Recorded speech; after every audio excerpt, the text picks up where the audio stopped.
you want a drum roll, Devin, and then away you go?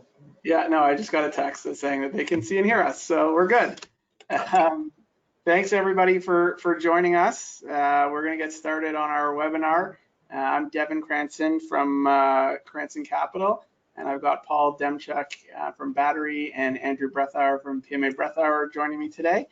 And I'm just going to start and go through a few slides. So first slide is disclaimer. I don't expect anybody to read it, but if you do end up investing, then you will need to read lots of disclaimers. We'll send you those documents.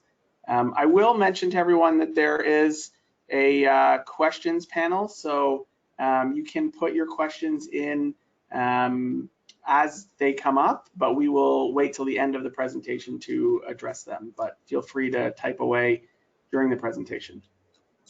And so as an intro to Cranston Capital, we're an exempt market dealer and we specialize in private market Canadian real estate investment opportunities. We're registered in Ontario, Quebec, Alberta, BC, and Newfoundland. We look at 4 areas: land for future development, real estate development, income producing real estate, and niche real estate assets. We have active 21 projects across the city. We've raised $300 million in equity, and when you add it all up, under development, it's over $3 billion worth of projects. And you can see from the map, we're very focused on the 416, but we do have a couple of projects in the 905 as well, but really GTA focused.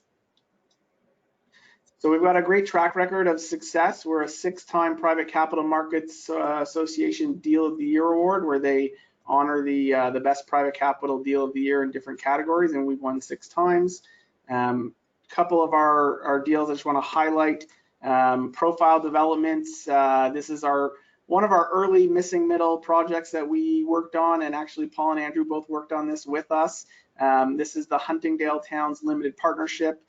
We raised $8.4 million to invest in a 81-unit townhouse project in Scarborough. We sold 78 of the units before interest rates started rising, and now we're under construction. And we had told investors on that project that they were going to make 100% return, and now with our sales, it looks like they're going to get to 160, 170%, maybe even more.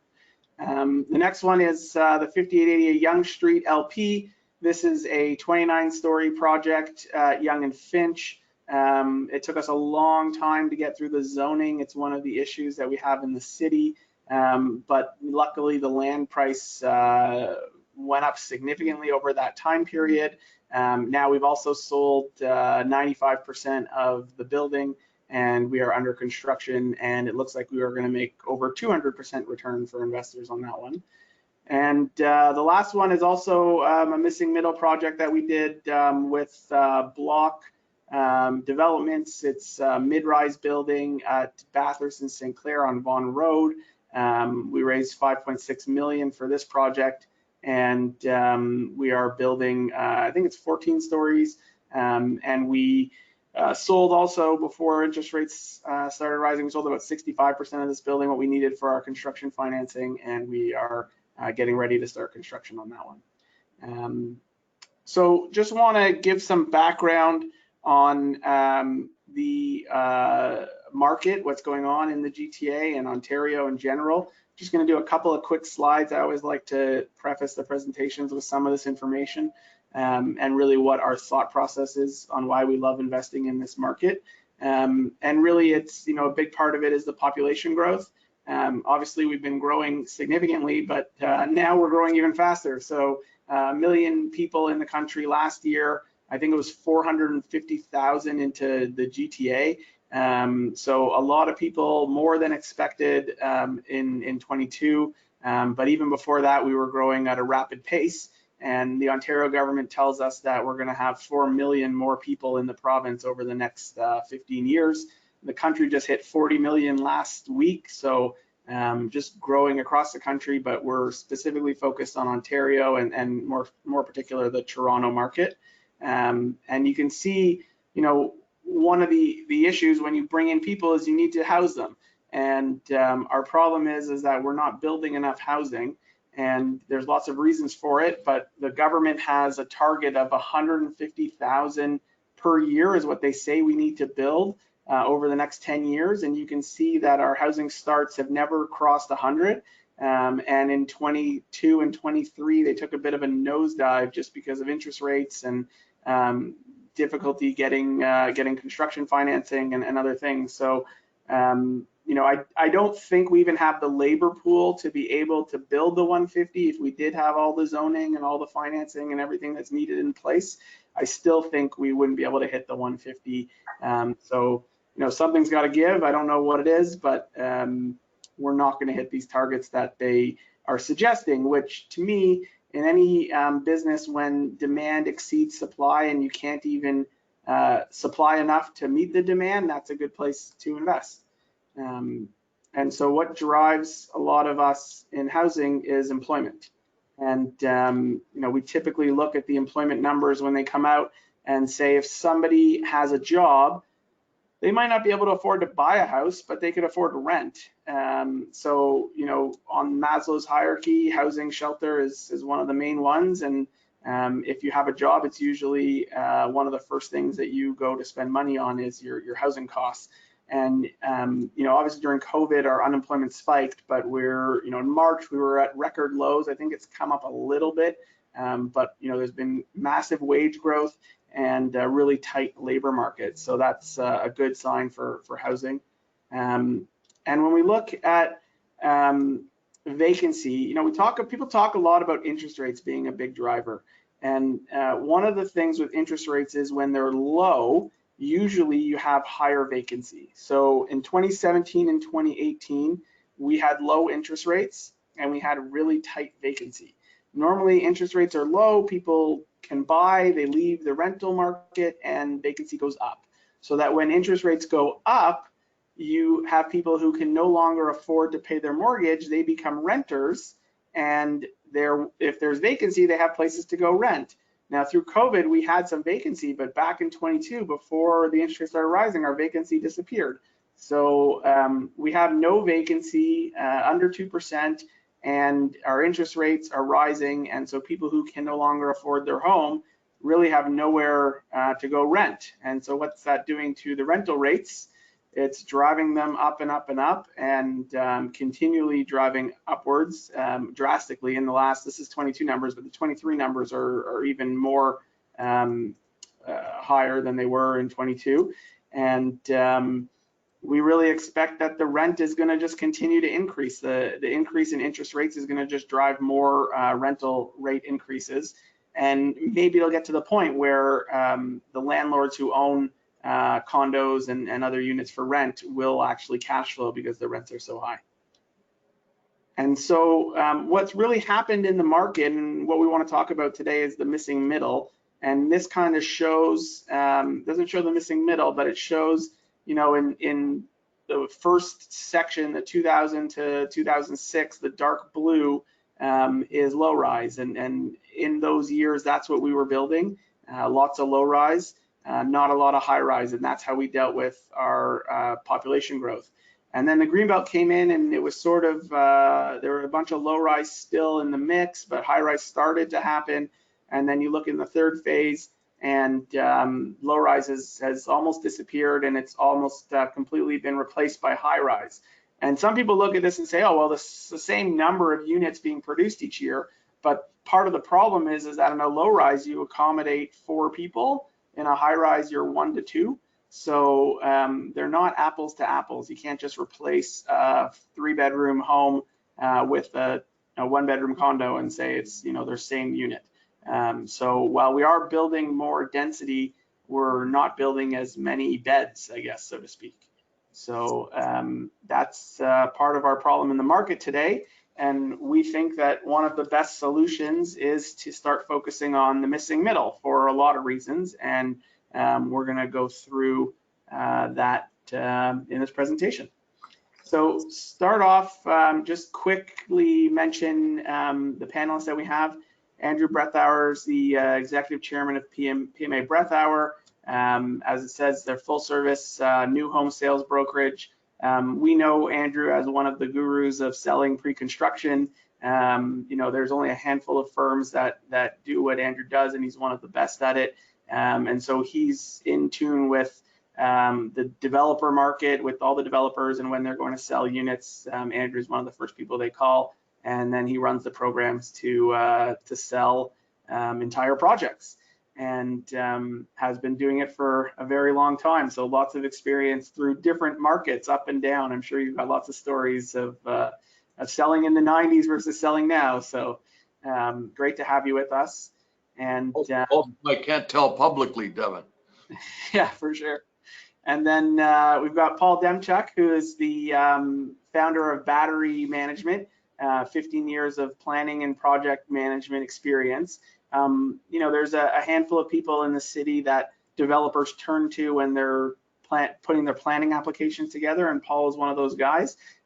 He is an expert in the city and their plans and how you get through the zoning process and where you can build and what you can build. So we're very happy to have Paul join us today. And as I mentioned, both of these gentlemen worked with us on the Huntingdale Towns project, so we know that they know what they're doing on the missing middle. Paul helped us with the planning and the zoning, and Andrew sold those 78 houses in a minute.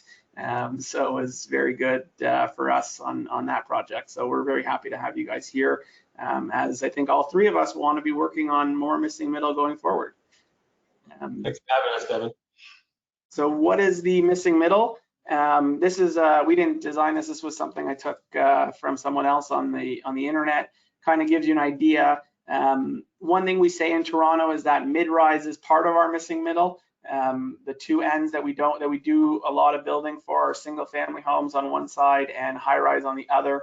And we don't do a lot of what's in the middle. The duplex, triplex, courtyard apartments, bungalow, townhome, multiplex, live, work, and like I said, in Toronto, even mid-rise. So that's what we're going to talk about today.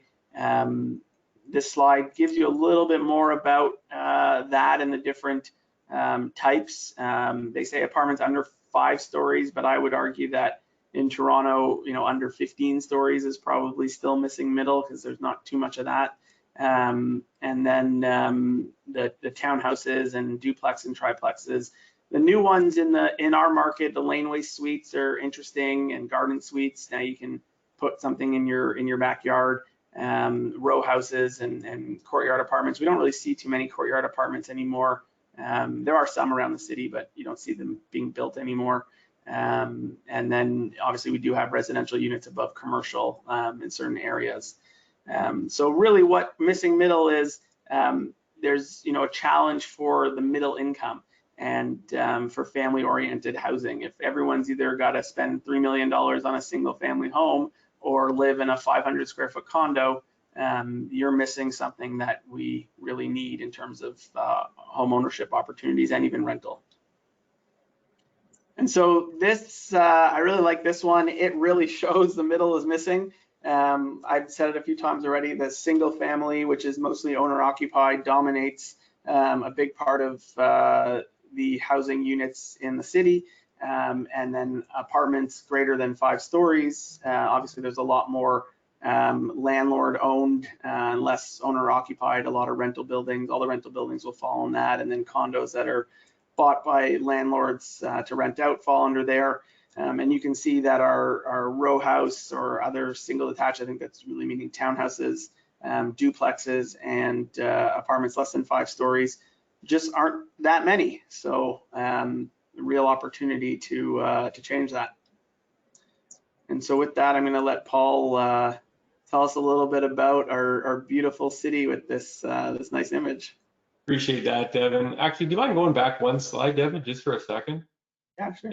It's interesting. Like when I look at these, when I look at this chart and some of the numbers, like you think about just the history of the city of Toronto, and before, I'll call it post-war Toronto, we were much better back then at building some of these missing middle typologies. And then, post 1950, we really started sprawling out our city, building a lot of single and semi-detached houses. And then you had a slide much earlier in the presentation, which we don't have to go back to, but there was, and Toronto is currently going through this transition where we've ostensibly stopped the sprawl as part of the Greenbelt and Places to Grow Act at the time in the early and mid 2000s. And what happened is we started building a really spiky city. So then I'll take you to the next slide. And this shows an axonometric view of City of Toronto. So the spikiness that you see is in the bottom of the image starts off at obviously Yonge and Sheppard, and then you kind of see Midtown at Yonge and Eglinton in the distance, and then obviously the downtown core in the far distance adjacent to the lake. And this is the typology that we've been building in the city. So you see here, we've got a really spiky city in these nodes and corridors, and then everything else has been, I like to joke about it, but we've been building and planning for essentially a museum where you can't change, and it's very difficult to change a lot of that low-rise typology that you see in the swath of green in this image. And we're only allowing for significant density in some of these spiky pockets. So next slide, please.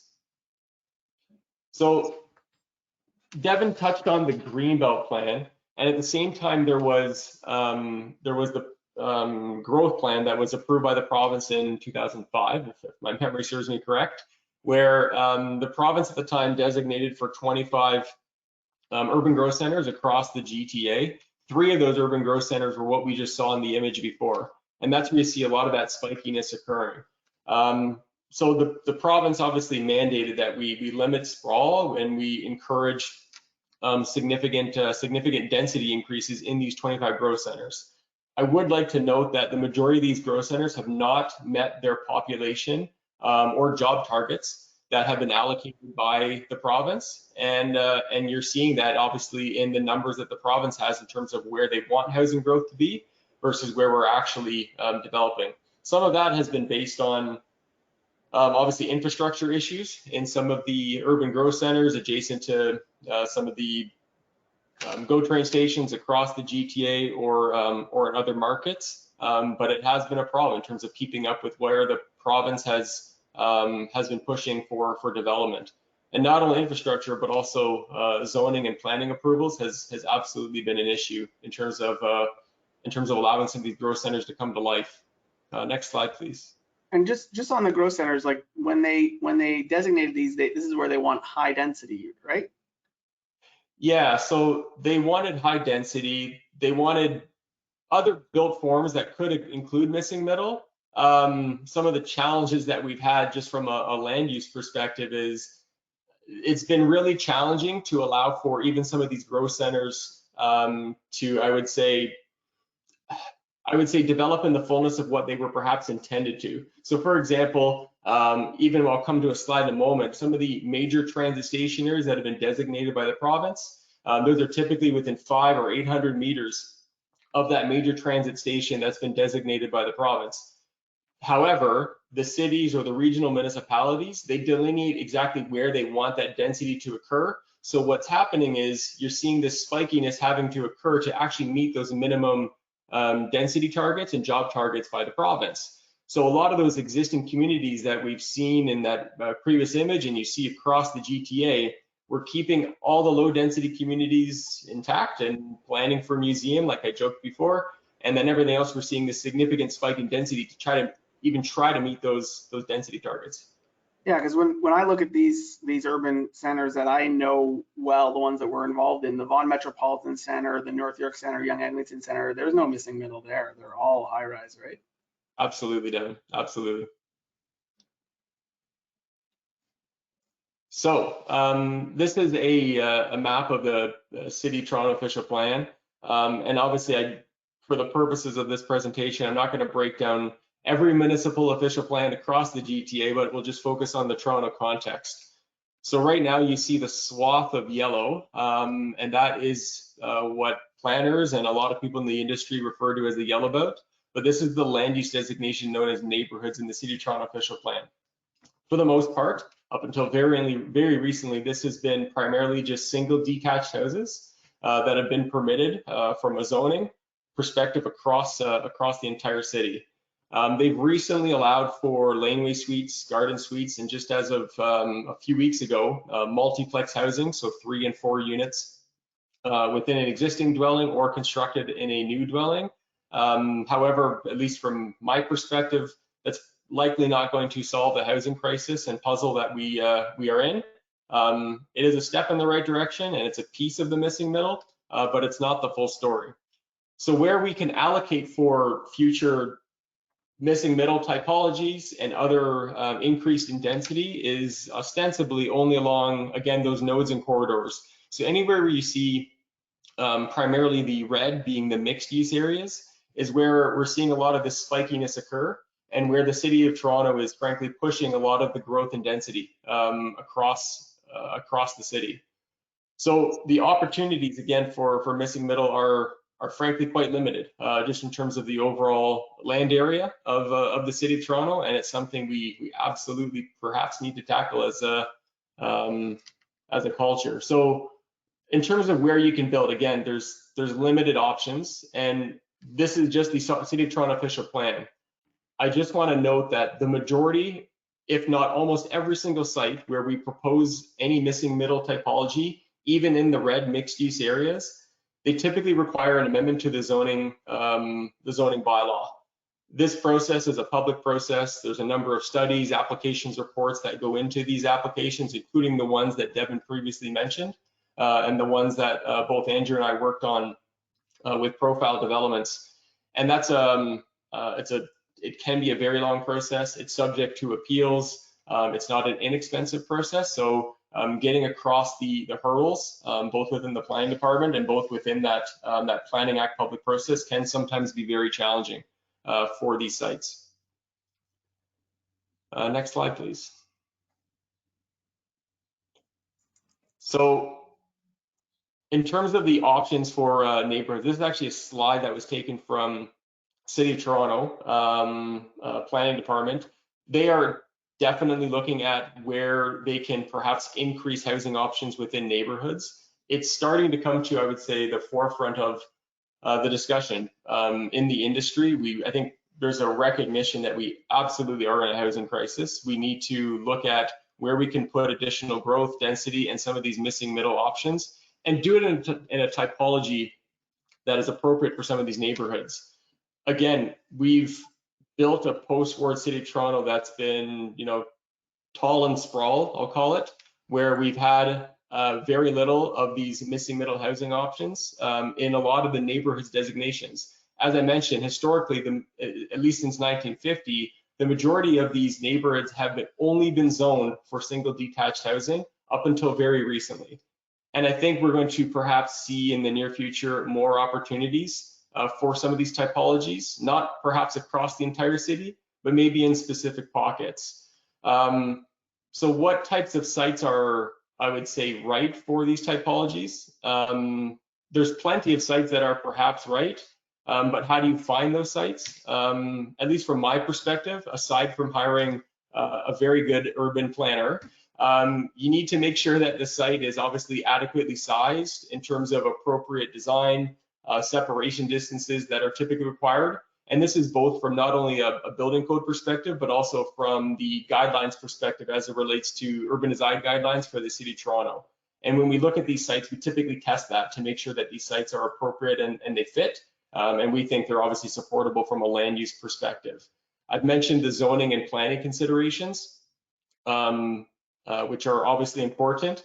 But the other thing, obviously, that, and I know Andrew will perhaps touch on this in a moment, but there is obviously the construction costs, and I won't get into that in detail right now. But I just want to note that most of these, the highlighted housing options on this slide, are predominantly and can be constructed in wood form construction. So these are not concrete construction buildings. They are significantly less in terms of construction costs. There's less of a carbon sink that goes into developing these typologies, and they're typically much faster.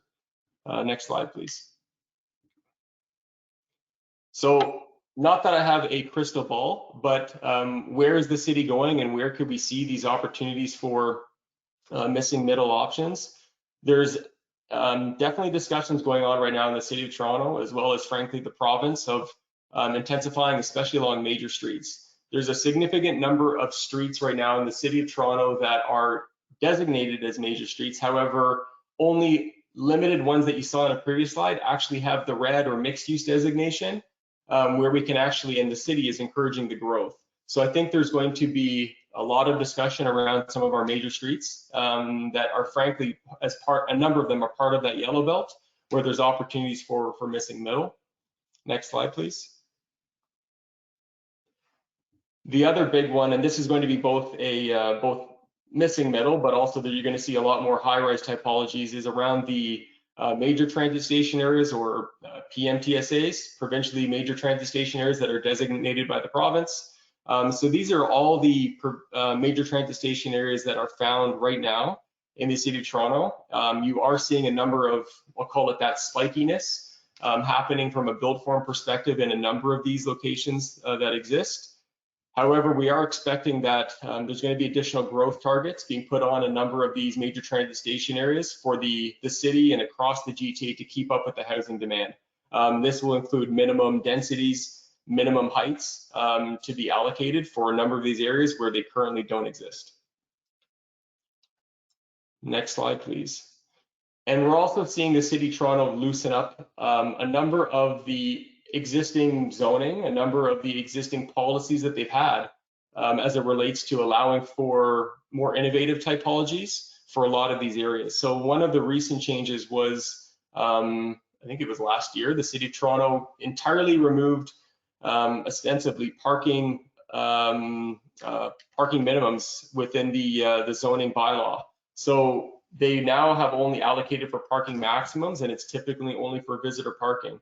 So there was a number of years ago, I believe it was Tribute Communities did one of the first buildings downtown Toronto, where they had the first building that was constructed with zero parking right on University Avenue.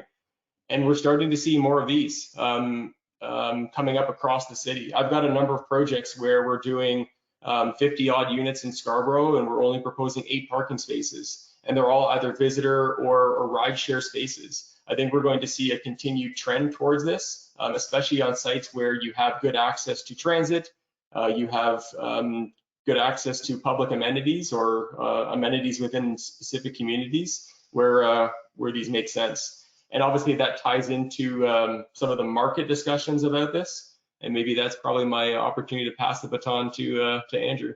Yeah, well, one of the things I just wanted to mention, I guess, on this is that we knew about the minimums, that they got rid of the minimums. We have a project that we put in for zoning application with no parking at Sinclair and Yonge, but we didn't know that they put maximums on. And so we went to look at doing a townhouse project, and you'd think that, you know, in the past, in the Huntingdale one, for example, I believe we have more than 1 spot per unit, and we have a couple of visitor spots.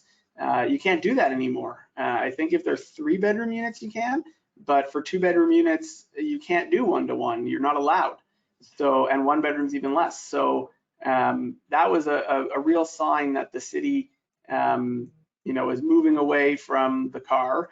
And even if you build a missing middle project that's not on a transit line, you still can't go 1-to-1 on parking, which is really interesting. And I think is a nice lead into Andrew about, you know, who's buying a house without parking.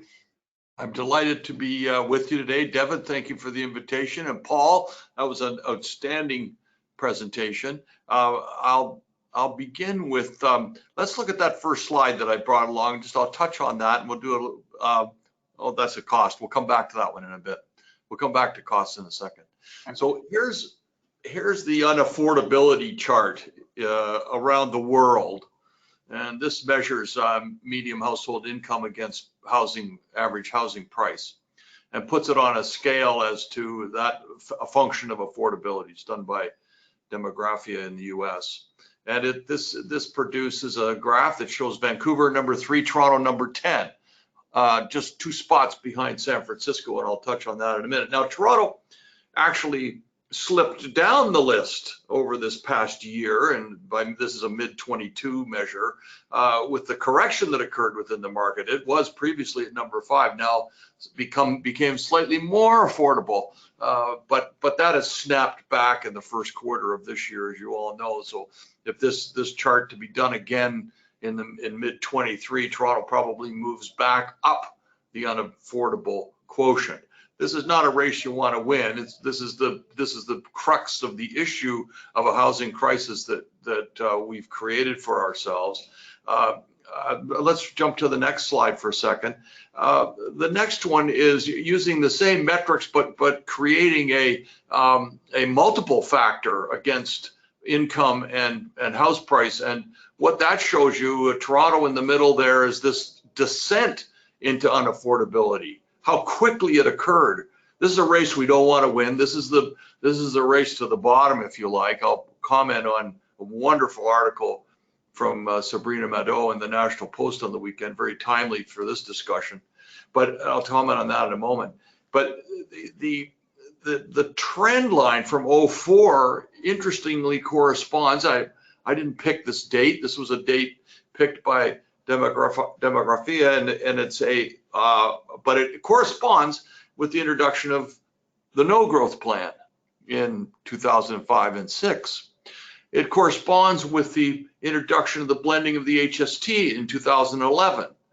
And what you had was this massive shift to intensification through the period of these last, from 2004 to 2022, in that period of 22 years or 18 years, you've had this massive shift to intensification. But as Paul so beautifully pointed out, it's been spiked.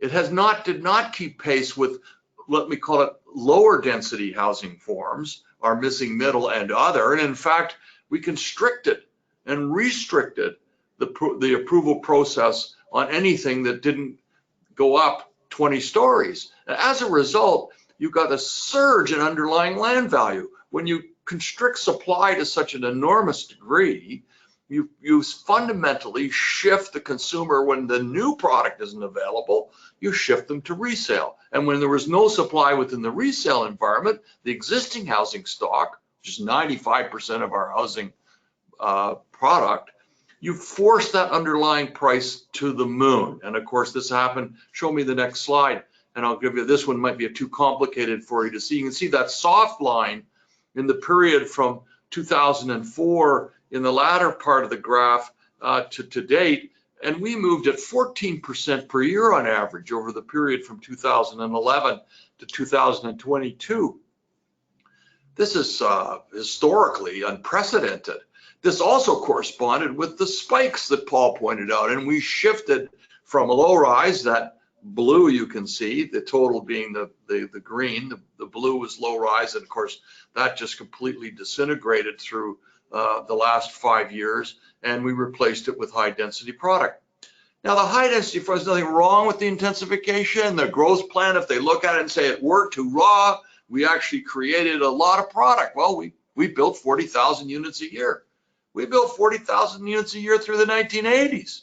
We built 40,000 units a year, a little less, through the 90s, and we've been building 40,000 units a year consistently. This is a market that requires 60, 70, and if Devin's point of trying to, as the province is trying to get to 1.5 million, 150,000 in the province, this means we have to take our annual production of 40,000 and probably double it to even begin to think about catching up. Well, set aside the labor issues, the material and supply issues on that side of the coin, and the approval process. Build study released a year ago showed the average length of time from the time I buy a piece of dirt, and then I get Devin to finance it, and I get Devin to do, and then Paul comes in and does the planning and the planning work. The average length of time by the time a shovel goes in the ground is 10 years.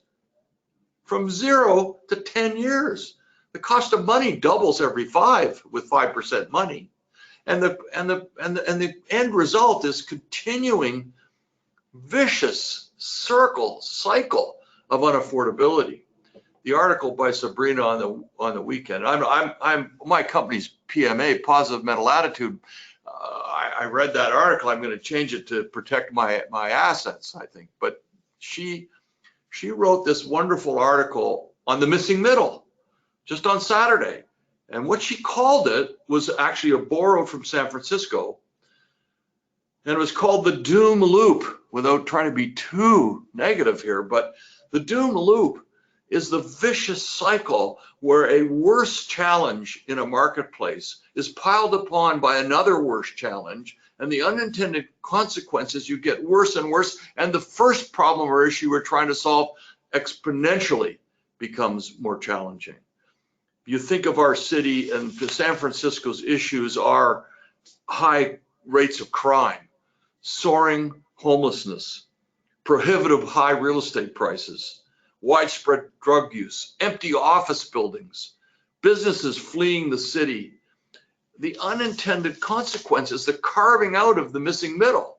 In other words, the middle class moves. And in fact, when you look at immigration into the GTA, and we all say, wow, look at this market, isn't this fantastic?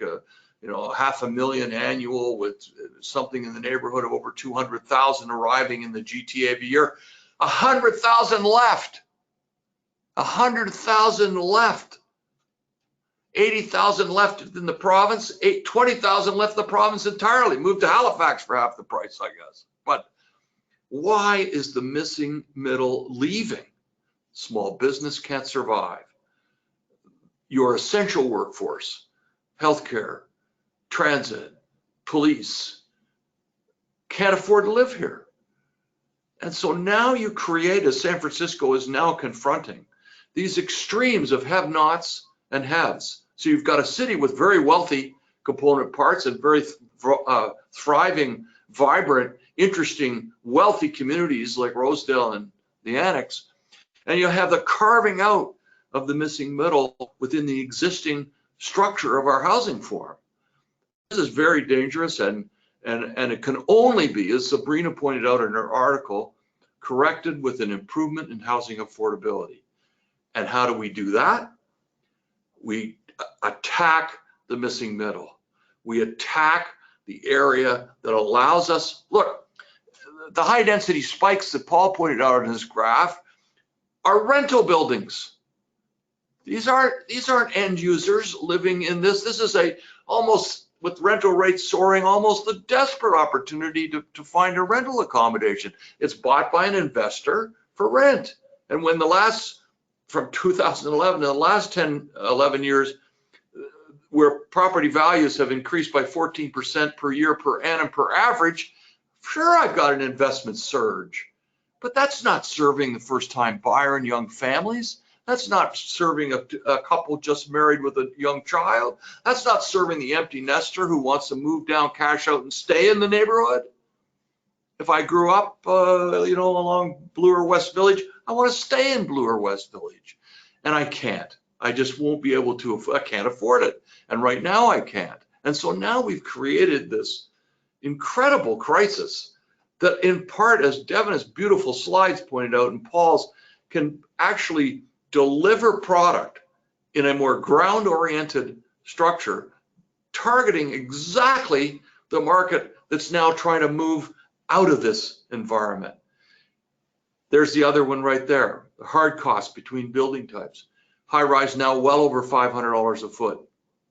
This missing middle, if you like, in that 400 range and just under 3 for what we might describe as low rise. We've been kind of using a barometer of around 400 a foot for stacked product or back-to-back product or multi-product that could be designed in probably the greatest source of land opportunity, the strip mall. The beautiful strip mall of the 1950s. How many are there in Scarborough, in Etobicoke, in, Rexdale? As I drive through this city, the strip mall now in some cases somewhat abandoned, that the retail side can't survive and is now moving, or that small businessman is not surviving in his neighborhood. That strip mall is that was Profile's base. And that's actually incredibly difficult to get approved, but goodness gracious, if we all stand up and cheer, and we don't have to rid ourselves of the retail. In fact, the retail will survive beautifully with residential built on top. And so we have the ingredients are sitting there right in front of us. The cost base is sensational on a wood frame or even an Ambrose system of mixed steel and concrete. and you can create and deliver a massive change to affordable housing and save this city from the doom loop that's about to occur in San Francisco and other great cities in North America that are facing some of the same issues. So I'll stop there and we'll. Yeah, you touched on a great one. I mean, we talk a lot about the profile project that we did together in Huntingdale, and it was a strip mall, and the residents got really upset that they were going to lose their bakery, and it was, I guess, Paul, it was a battle with the city where the compromise was we'll put a couple retail units into the base of this townhouse project. And I think, I mean, Paul, I don't know how you feel about that, but I think it's a decent solution. Yeah, you're going to get rid of retail. You might need some retail, so bring it back and put it in the base of the building. If it's a stack town, it's even easier, I think. Yeah, I think it was a good compromise. It's not, obviously, sometimes it's not always a 1-to-1 ratio for how you supply the retail. In that instance, I mean, I believe the bakery owner was retiring, so they may not come back in the fullness of time. But this is a challenge I think we have, even just at a human level. Like, this is, as Andrew pointed out, this is not just a City of Toronto problem. It's happening in other cities across North America, where, and we're all guilty of this too, right? I mean, I remember traveling as a kid, and you go to, I'm just making up a sandbox example, but you go to Florida and you can't wait to go back when you get a bit older, and you go back maybe a decade later and you get angry because that changed and that building's different, and look what they did there. That's no longer what it was that I remember in my brain. And we have this problem where we look at the world sometimes as like a museum, even though it's not. And there's a lot of hubris in us to think that would stay the same. Yeah, we used to show in these presentations a picture of the Toronto skyline in 2006, and then we would layer on top 2016, and it's drastically different. And it's mainly because we talked about this a lot, but the drive for growth and to supply housing was always high rise, high density. You put up, I remember a saying where developer was building 800 units in Liberty Village, and he was saying it's a one weekend of immigration. You know, you can solve a lot by building high density, but when you look at this chart, a high rise at 587 a foot, and you can do a townhouse project at 283. To me, it's obvious what we should be building more of because of the affordability issue. And we have a new project that we're working on, actually with Profile again, where we're in a neighborhood where a block away is a new high-rise project, and they're selling at $1,250 a foot, and they went really well. They had great sales. I think they're going to get decent rent in that neighborhood. It's a good spot. But for that $1 million purchase price, you're getting 600 feet. And we're talking a block away about building townhouses, 64 townhouses.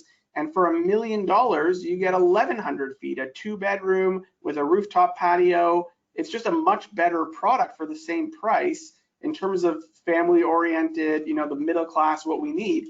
And the reason why we can do that, you know, cost here is the biggest one, is you don't have to go underground. You don't have to build with concrete. You don't have the same amount of labor involved in when you're building a townhouse project as a high rise. You don't have the engineering complexity. And then the biggest one is you don't have the time. It's 18 to 24 months for construction, where high rise is 4 years. So, you know, this slide to me is the one that kind of throws out, yeah, we have low rise as the number, as the word, but that same number applies to the townhouse stuff. And it just, to me, we have to be building more and more townhouses and stacked towns. That's got to be our solution. We did there's so many spots to do it. Yeah, we did the building with Tribute on University. There was no parking, and I'll tell you, before we, you know, pulled the trigger on the first day of sales, we were very, very nervous because it was the first time it had ever been done, and it was the first time that anybody even considered doing a building without parking. We had a big car share program within the building and a massive section for bicycles. And the market, because of its course right on University subway line with almost direct access, was not an issue. Today, literally at least 10 years later, the market is skip the dishes. The market is Uber delivery. The market is a grocery delivery. And the pandemic created bring it to me service from Amazon to Uber in all aspects of our life. And young people have adapted dramatically to the use of their cell phone for everything. And that cell phone connects me to every delivery I need. I don't need a car.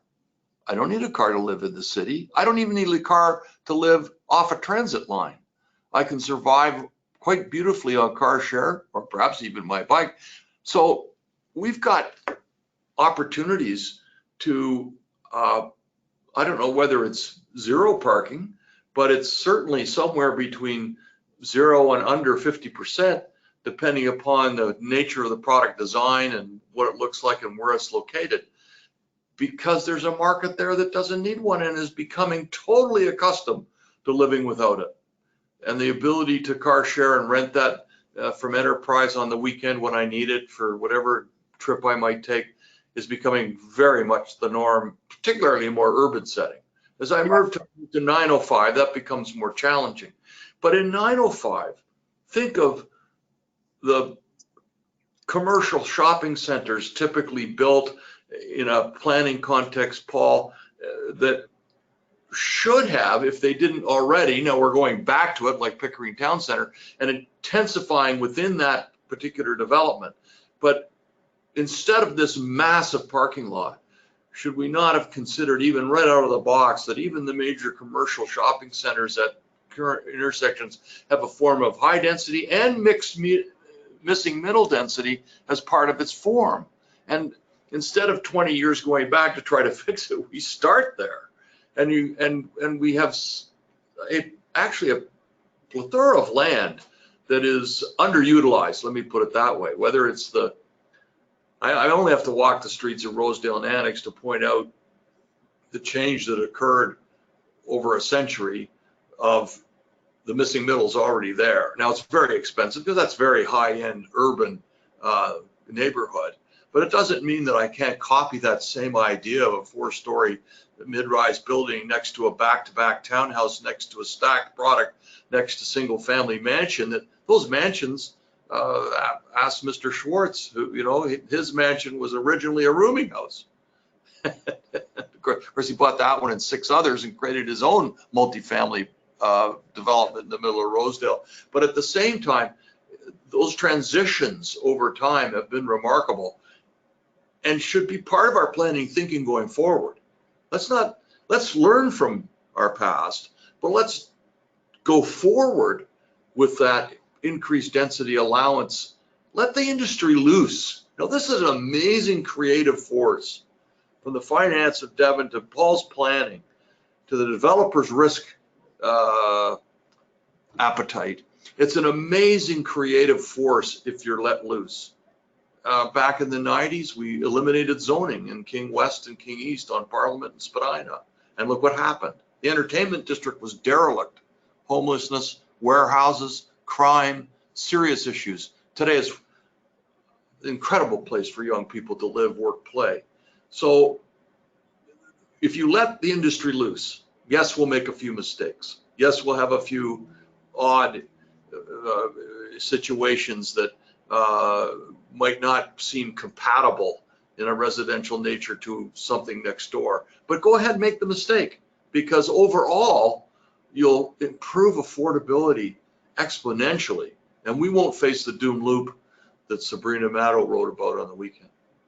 I'm always Andrew, I'm always a glasses half full kind of guy, and I think I made this comment to you as well, perhaps before. But even in, you know, over the course of my career, you show up to these meetings, and you sometimes get 100, 200 people show up, and they're quite angry about the change that's happening. They're quite angry about the development, and then we have this thing where we sometimes scale back, right? And we build we either shave off stories, or we provide some additional setbacks to mitigate their concerns, and in both those instances, that has an impact on units, it has an impact on livability. And for the first time, though, I'm seeing, especially in the last couple of years, there's this, I'll call it grassroots movement of people that are frustrated. And it's a lot of the younger generation for sure, where they're actually coming out to these meetings and they're speaking out pretty candidly saying, oh, you're only proposing 52 units here. Why not do 80 units? Why can't we have more height? Why can't we have more density? Who cares that we're going to impact one resident in his backyard?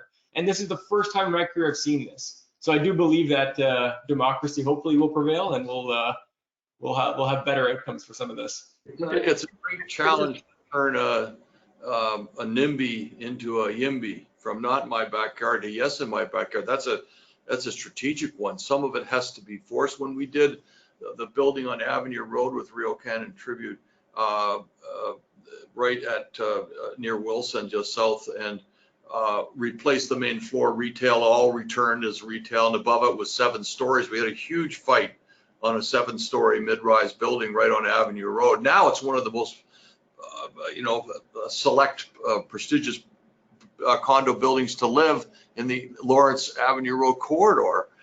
The fight with the local neighborhood was enormous on height at the time.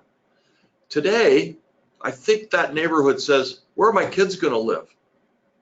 Where are my kids going to live?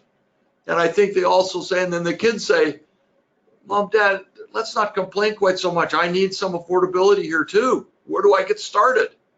And so now I guess the learning curve happens with crisis. It only occurs when you have crisis, and it's trying to turn this giant ship around in the harbor.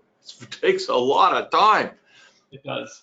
Somehow, and unfortunately, it's got to be imposed, I think, from a provincial level, but it has to turn around, and we have to do it quickly, or you'll get the same little spike as we had this spring as rates began to stabilize, and we saw actually bond prices yield come down a little bit and interest rates slip below 5%, 4.99, you might remember, in February, and we've been stable for 5 months, and boom, the market came roaring back, and we spiked probably 10, 11% in prices in 60 days, and the Bank of Canada jacked another quarter point on, right? But there's no supply. So you've got this fundamental huge supply base. That's why Devin's doing all his business here in Toronto. I see That's where the action is. But at the same time, if we don't address that supply issue and quickly, somehow this has to happen. And I know people, gosh, I've been preaching this for so many years, but I've been wrong, because the ship hasn't turned around in the harbor, and we snail pace our way along very, very slowly. But we're in a terrible crisis. The Sabrina article on the weekend was dead on in terms of what can happen to what is today, I think, one of the great cities in the world. And I travel all over the world, and I get off a plane, I come here, I kiss the ground that I happen to be born here in this city and have been able to make my living in this city. But this city, its diversity, its cultural excellence, its sense of neighborhood is so powerful. We have to find ways to preserve that. If we got it and it moves because it can't afford to be here, man, we're just at the apex of losing this great city.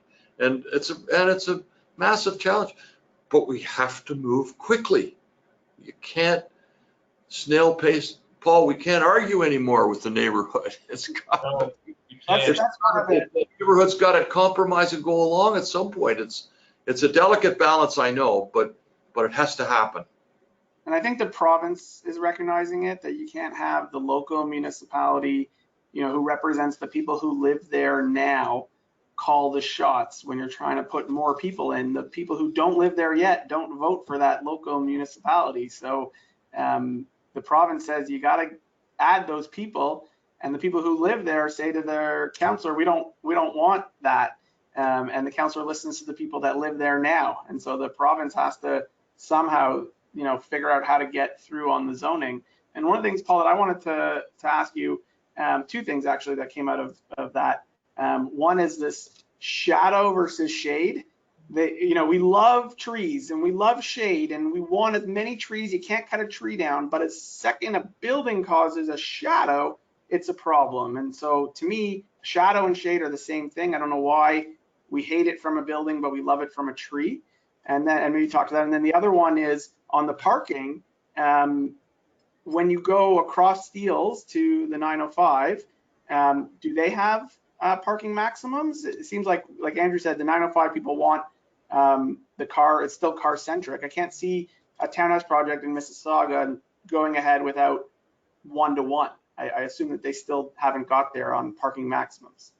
Yeah, just on the parking front, most municipalities and in the GTA, especially the suburban ones, have not gone to the same extent as the City of Toronto in terms of capping out parking levels.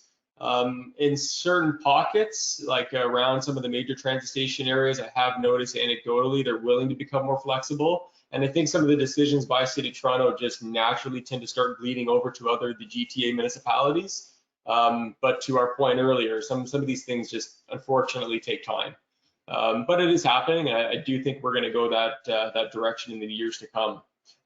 In terms of the shade and sun shadow impacts, I don't disagree.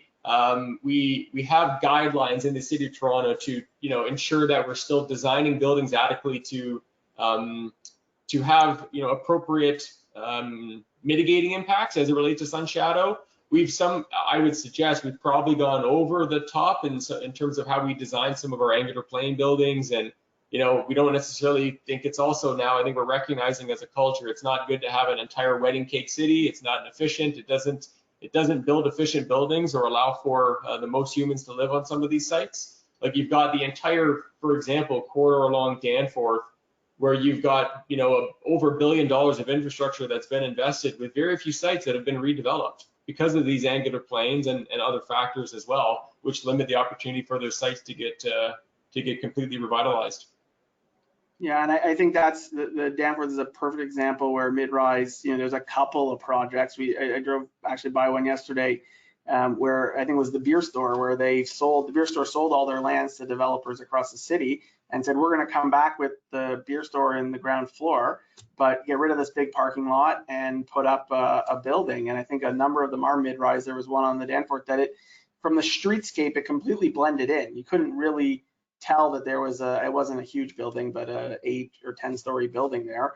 And I think that could be all across the Danforth. You could have these 8-story buildings with the same retail at grade, not impacting the streetscape, but still adding significant housing. Instead of 1 floor of residential above the retail or 2, you could have 8 or 10 even. So I think that is a big opportunity.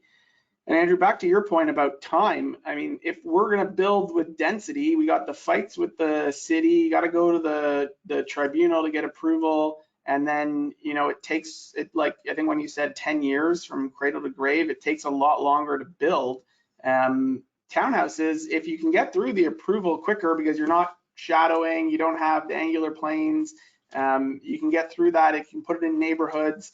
You can get through, hopefully you can get through the zoning a lot quicker, and then it's 18 to 24 months to build. So if you're going to have some urgency, you should be throwing this urgency behind the townhouse projects, I think.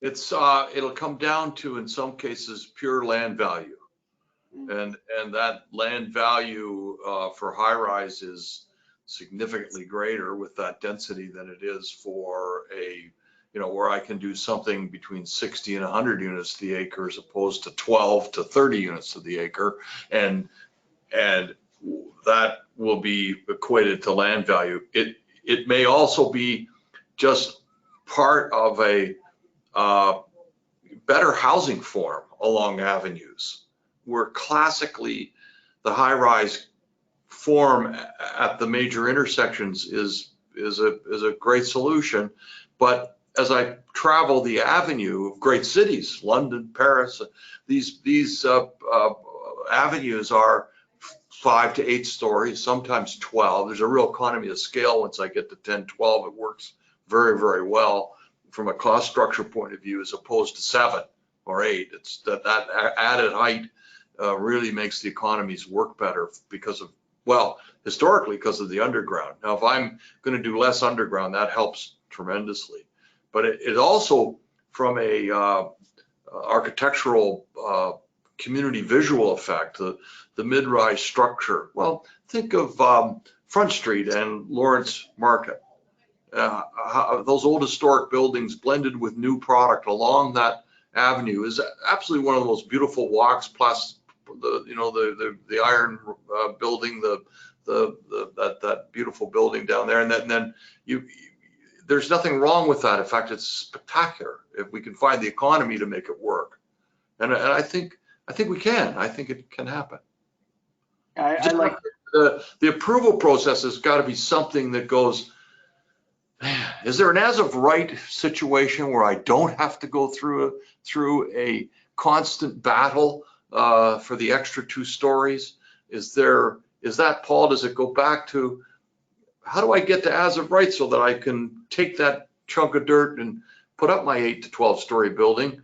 Or is it always constantly going to be a battle that I'm only currently allowed 4 and I got to battle for the additional height? Is there an as of right process that maybe this crisis creates that makes the whole process much simpler? It's funny, Andrew. I was talking to a friend of mine who's an architect, much older vintage than all of us here. He was reminiscing about how back in the 70s, early 70s, every municipality had their own municipal building code at the time. And you can imagine that if a municipality didn't want apartment building, they would make up rules to stop it, right? Just from a building code perspective. So what happened was in the 70s, what we obviously created at the time was the Ontario Building Code, which we now have today, that is mandated across the province. You look at other jurisdictions around the world, like I think probably some of the better examples are Japan. They've implemented it recently in Australia and New Zealand, where zoning is done at a state level. And I think they've talked about that even recently as part of these major transit station areas, the MTSAs that I mentioned earlier, where the province, to your point, may come in or they may force municipalities to say you have to create a minimum standard for zoning for allowing some of these build forms to occur in a much easier and faster basis, because the current process, it's creating a lot of challenges in terms of that supply. I guess we're seeing that with the minister zoning orders. I know people complain about them, but I think that they're very useful where the province sees an opportunity and the city is being difficult, and the province comes in and says, here's the zoning. And I think that could be the future. We did, this occurred in suburban markets as we fought affordability issues through the 90s, where we ended up with the block zoning, which hadn't been allowed before. And we took a block of land and gave it a number.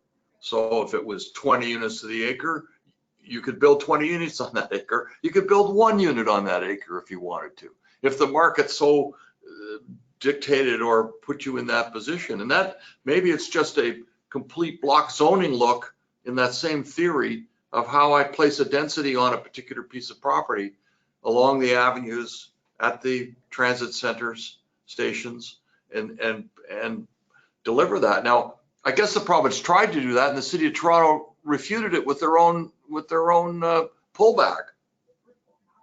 Yeah, I think this is where, even Devin, you brought up the MZOs. I think we're starting to experience perhaps this cultural shift in terms of how we go about our zoning process, our planning act process, and I think it's going to be messy in the interim. That's why you probably need a good planner. But I think this is part of the challenge that we're going to go through in the short term for hopefully better outcomes in the years to come. Yeah, it seems to me that every builder, when they put the application into the city, they watch the 90-day clock and go right to the OLT on day 91 as soon as they're allowed, because they just know that without the province overseeing, in the background, the city won't get it done. And that's another cost that I don't know if people realize that every cost gets added to the price of the house. It's not good to be adding costs in the development process. We already have a lot of DCs and HST and everything else, so we don't need to add 2 levels of apply twice to province and city. And that was one of the recent changes that happened actually late last year by the province, both through Bill 109 and Bill 23 specifically, where, for example, one of the things they did was the timelines have been significantly bumped up, and now there's financial incentive for municipalities to make decisions on a much faster basis. So if you have a zoning and OPA application the municipality has to make a decision on your application within 120 days. Otherwise, 50% of the application fees that you submitted are now refunded.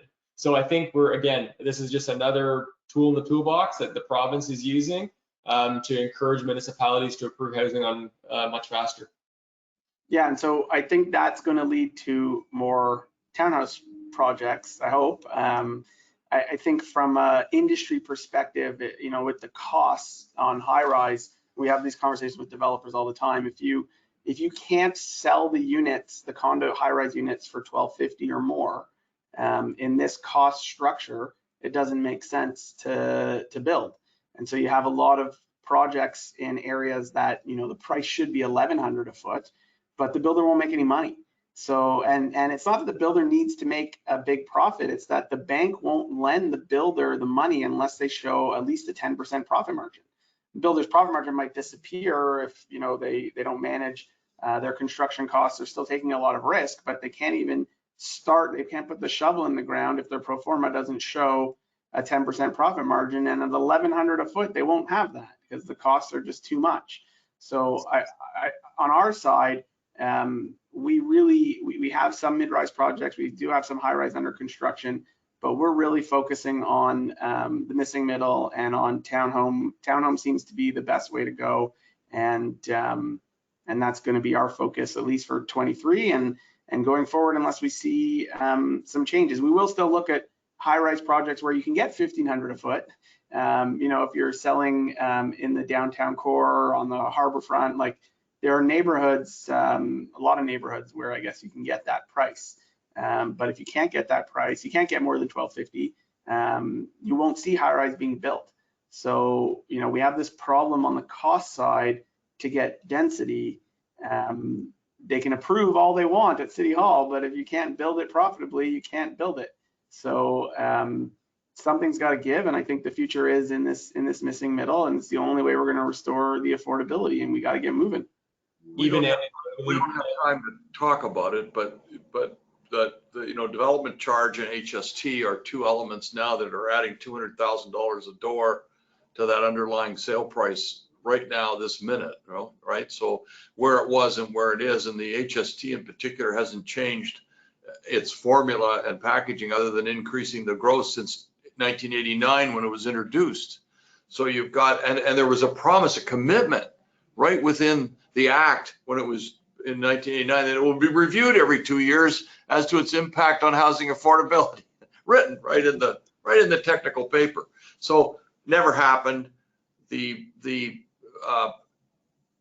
My good friend Brad Carr at Madam, he said to me the other day, I think we've lost the argument, Andy. The tax revenue produced by HST from new housing is now in the multiple billions, estimated $20 billion annual, and you'll never get the political side, the feds, to back off on that. But what we might do is say, okay, look, in this crisis situation, take that HST as Brad Carr recommended and said, take those funds and pour it into infrastructure. Pour it into infrastructure, dedicated specifically. Imagine if we took 20 billion nationally and pounded that into our major cities in infrastructure, roads, transit, water, sewer. Oh my God, you'd free up multiple dirt ready, let's go projects immediately. And maybe you could reduce the DCs. Yeah, well, the DCs. One or the other, right? Like the DCs, municipalities say they can't live without because of the infrastructure, but if you threw some HST at infrastructure, you might be able to reduce the DCs. Yes, you might. Yes, where that has been an allocation by the city if they haven't put it into the library or the city hall. Yeah. Well, I think the province said on purpose-built rentals, you could defer the DCs, and then all the municipalities said, well, we'll charge you interest because we need that money, and nobody did it. So I think we could have a whole nother webinar on purpose-built rental, but I think there's opportunities there for the government to remove HST and help that market. But your slide here shows it, like 28,000 to 180 on HST and 12 to 100 on DCs is a lot of money in that budget going to the government. Yeah, totally. So it's one could argue, the province, by the way, for the first time in I can remember really is probably the most supportive of growth and managing growth effectively by policy direction that we've had in a long, long time. I mean, they've done a fantastic job, and it's really, my hat goes off to them particularly. The challenge we have is really in how to execute with the municipality. And there may be, in line with this, which hasn't really been talked about, a complete tax revolution. Maybe we look as part of this whole housing crisis issue of how municipalities finance themselves, because it's I have a sympathy with the municipality that has their limitations on their ability to finance, and they can't run a debt, and so they're now in a position where they're caught. And where do I find the money to operate the demands of my community?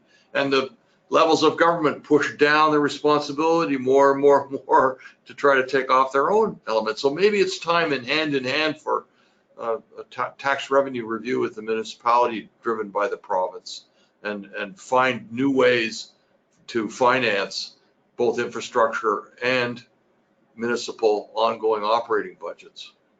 Yeah, for sure. So we've talked a lot of doom and gloom and problems, and we have some ideas. I think we all agree that we need to be investing in the missing middle.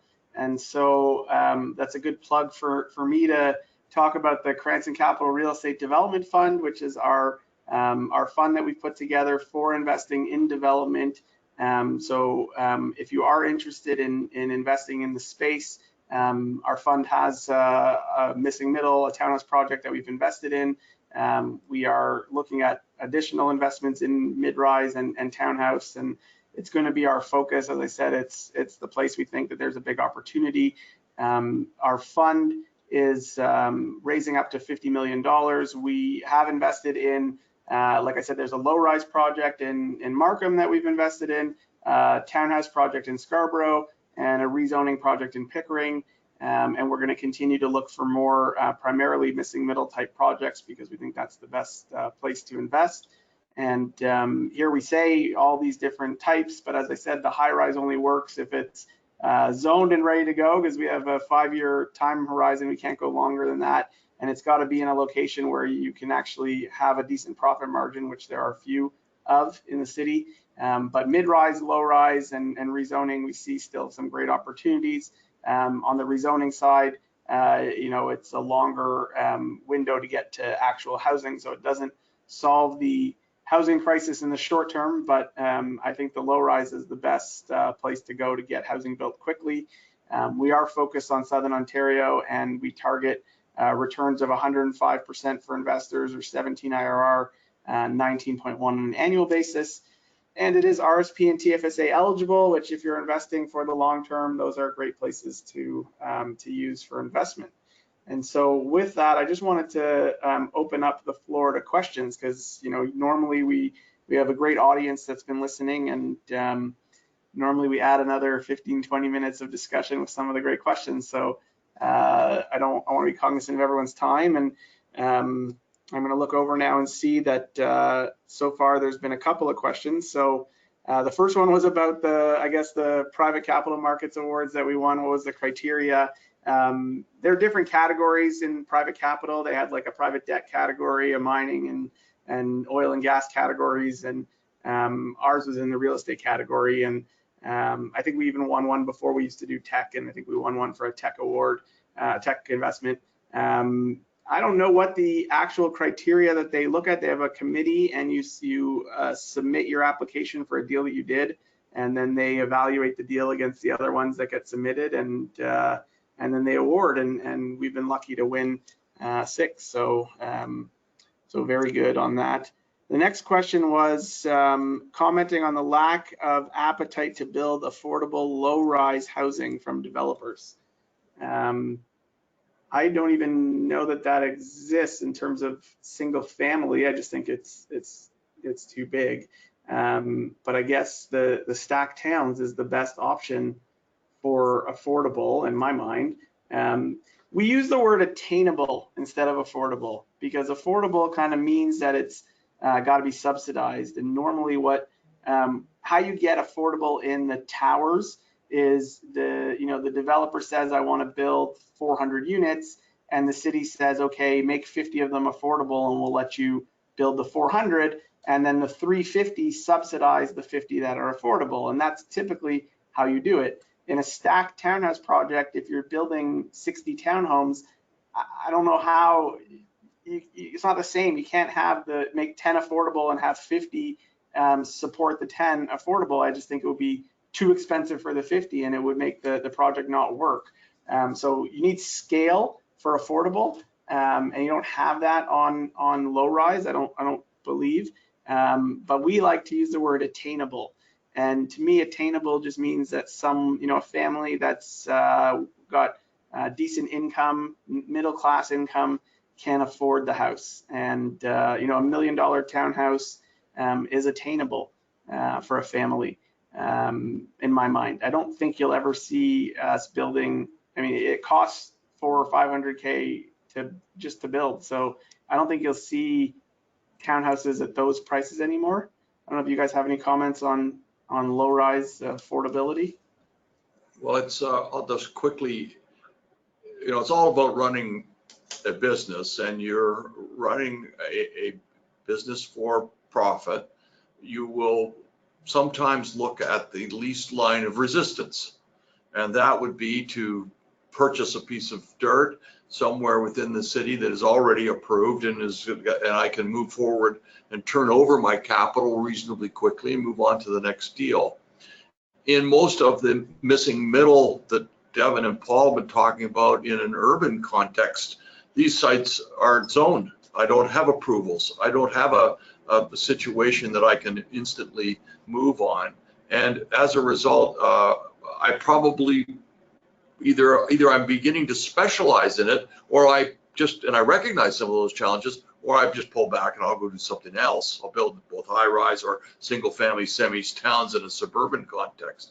I think there's a tremendous opportunity because this industry responds to incentives, responds to the encouragement, both by just the as of right zoning application to a particular site, whether it's this existing retail plaza, strip mall or not, but also perhaps to a reducing elimination even of development charge. If I'll build and the feds could step in with this with HST too. I've got $200,000 per unit that I'm now spending before I even say hello. I haven't got my building permit yet. So the incentive opportunity to attack the missing middle would be tremendous for the development industry, and you would see very dramatic application and turnaround and supply surge with the right incentive package. That's back to our comment before. If you build a townhouse project and it's $200K in government costs, and you can somehow get the feds to pay those, either not take the HST and fund the DCs. Maybe it's an application process that someone who's buying has to apply to a program that, says, I can't afford $1 million, and the feds say, okay, we'll cut $200K out by funding those things. I think that would be a great way to help solve the problem. Absolutely. And if municipalities really want affordable housing, then they're going to financially incentivize it, which that 200,000, which not only applies to Toronto, but applies to other municipalities across the GTA, at least within that range. They're not providing that relief for affordable housing on a project by project basis. The problem is the councillor doesn't want it because his constituents, everywhere you see affordable projects going up, there's a big story in Willowdale, and the constituents are, calling their councillor and saying, block this, don't let it happen. And people don't want it. Right, where the councillor is trying to fight it, and then other people at the city are begging the province to come in with an MZO because they know that the process is ostensibly challenged. Yeah, for sure.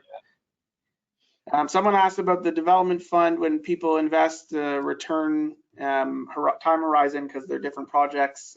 Great question.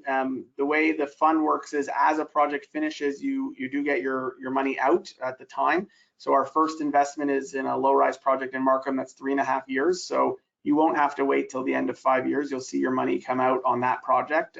It'll be all return of capital until you've returned all the capital before splits start happening. So we do expect that between years 3, 4, and 5, you will have lump sum payments as projects finish. You don't have to wait till the end to get the exit.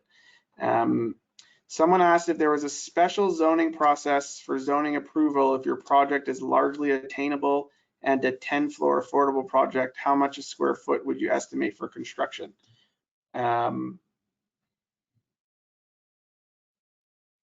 Well, we said before the hard costs are between for a 10-story, you're probably looking in the mid 400s.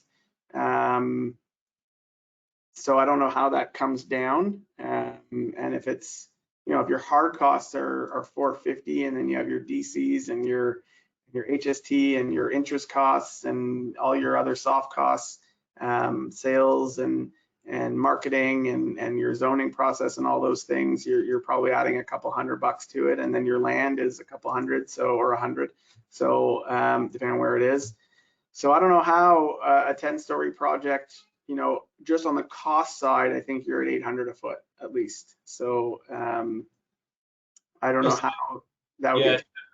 Devin, aside from the metrics we talked about from like development charges and the financial cost to it, there are a few components that I did touch on, and we all touched on as it relates to removing parking, which does reduce costs for some of these buildings going forward. And then also, like literally as of 2 weeks ago, the City of Toronto came out with draft guidelines for removing angular planes on a number of the areas around the city, which would remove a lot of that wedding cake design, which, you know, adds additional costs related to transfer slabs and just inefficient built form designs, which will help with some of these buildings. The material and labor costs are variable, have been rising with inflation. They're not fixed because lumber is a major material of low-rise or construction, stick-built stacks, back-to-backs, or traditional townhouses, and those lumber prices have come way down, and so the savings get passed on, frankly, and in the end selling price. As I move over to concrete and steel, those material prices have remained very, very well variable. They're moving upward and continuing to move upward in the high-rise environment. But that's, you know, that's the market of material and labor, and those costs are usually very difficult to move off of. Glass is an issue now. Glass is the one that's been the quick riser. It's so expensive today, and all the high-rise are fully glass. So true. You might see a shift to panelization. Yeah. There may be other areas in innovation and building methods that can bring costs down. I know there's several companies. Great Gulf in one is very strong on the panelization side of their business. And so you may see some tremendous innovation as this cost push is there, but that also needs incentive and to be incentivized so that the builder developer actually takes advantage of it, as opposed to doing it the same old way. Yeah, we've seen a few like modular housing and prefab, and we got really excited because it sounds and looks great, but what the conclusion we came to was the costs are probably pretty similar, but the timing is faster.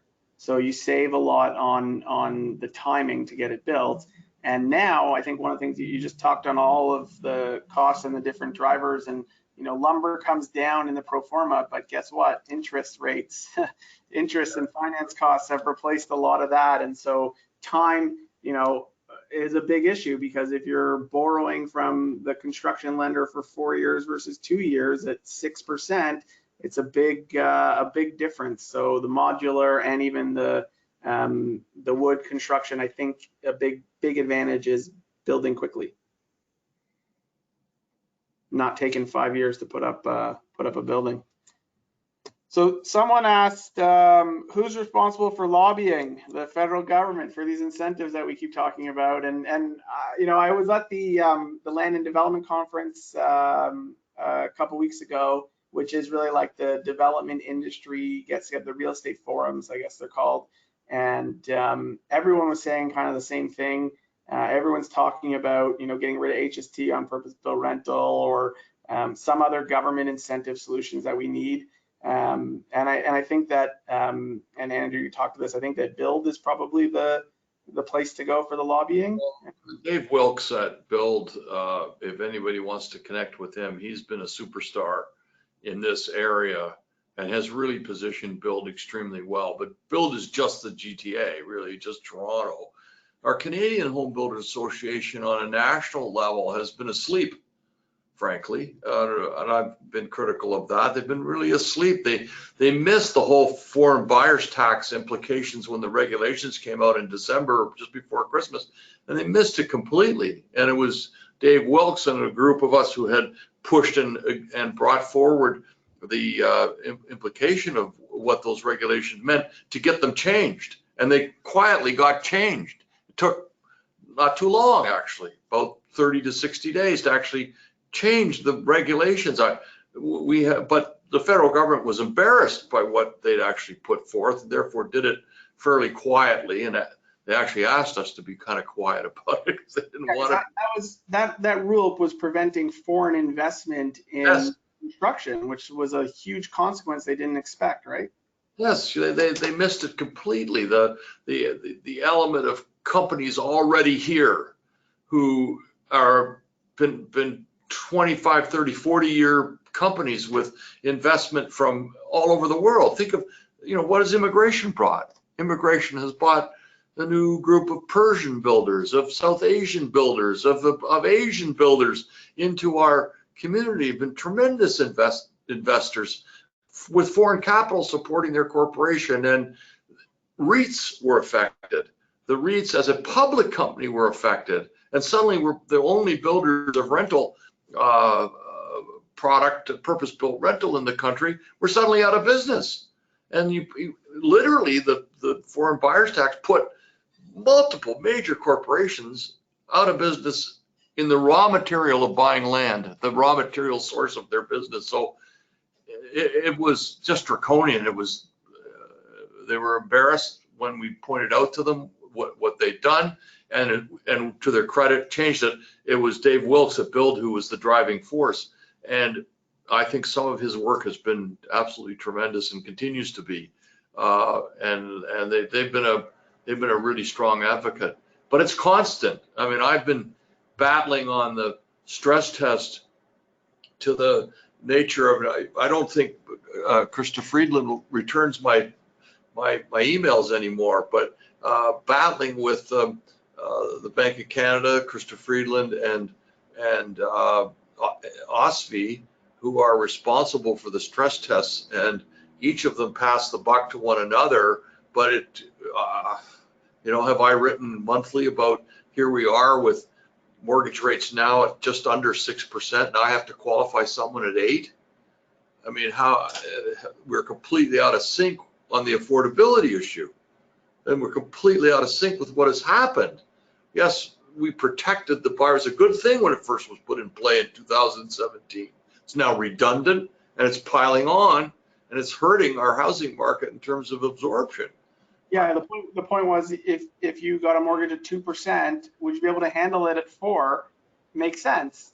Yes. But if you're getting a mortgage at 6%, I don't think you need to prove you can handle it. I don't know that. I mean, we did get to 8% in the 80s, but I don't know that we're going that high at this point. So I think it's completely erroneous today and unnecessary, over government protection and interference in our lives, frankly.